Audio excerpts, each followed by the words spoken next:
Hello hi नमस्कार जय जगन्नाथ। आशा करुँची आपण मैंने बहुत भलरे थे। मु भी बहुत भलरे अच्छी। चलतु आज बनैबा सागु उपमा। आपण मैंने सागु खेचुड़ी कहींपारे। तो आउ डेरी नक चलतु बनैबा। मु फास्ट गोटे जगार गोटे गिना सागु को बतुरे नहीं गली। सागु को भलरे धोई धाइकी फास्ट आम रखीदे 4-5 घंटा पाए। सागु आमर बतुरी सारा पर आम रेसिपीटी को स्टार्ट करवा। तो ये सागु को मु भलसे धोई नेली। तो सांग माने सागु मोर ये 4-5 घंटा पर बतुरी सारानी। चलतु आउ डेरी नक रेसिपीटी को स्टार्ट करदे।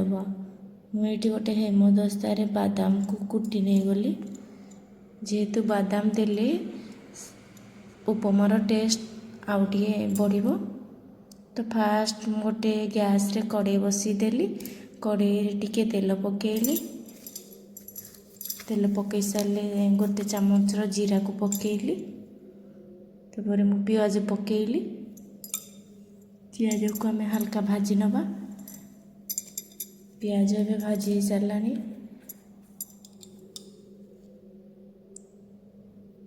पियाज भाजी सारा पर मुझे भृसंग पत्र पकेबी।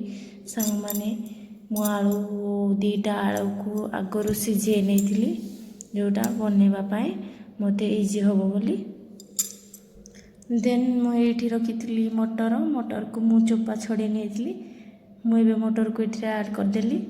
मटर को टे समय भाजिला परे बादाम मुझे रखी बादाम को भी ऐड करदेली।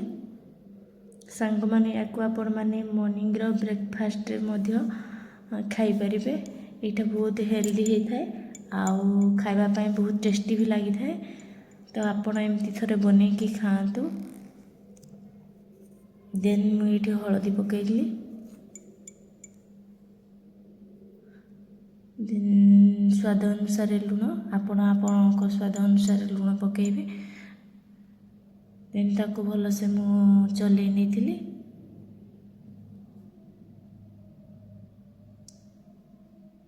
ये मु गोटे टमाटो को काटिक रखी पकईदेली। टमाटो टिके भाजी हो सारा। सांग माने ये मु सागु को एबे ऐड करी। सागु को ये पकई सारा पर सागु को भलसे फ्राए कर नवा।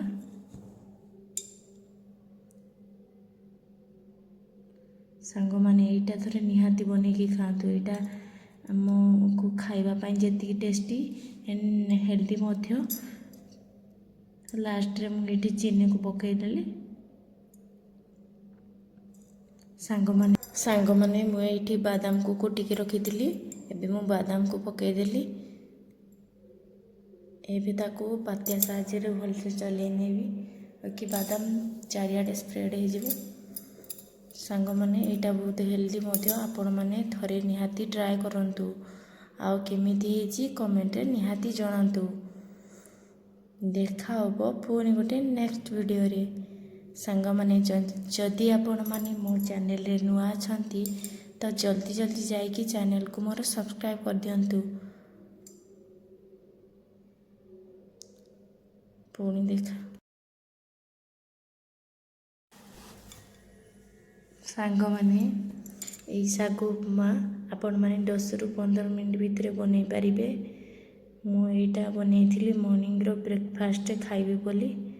आउ सांग माने मोर आपण देखिबार केते सुंदर देखा जाउची। तो सांग माने चलतु मु टेस्ट करिकी कहिबी आपण मानको केमती हेची। सांग माने मु एबे टेस्ट कली। टेस्ट करला पर यार टेस्ट बहुत सुपर टेस्टी हेतिला। तो गाइस आपण माने एमती थरे बनांतु। रहिली जय जगन्नाथ।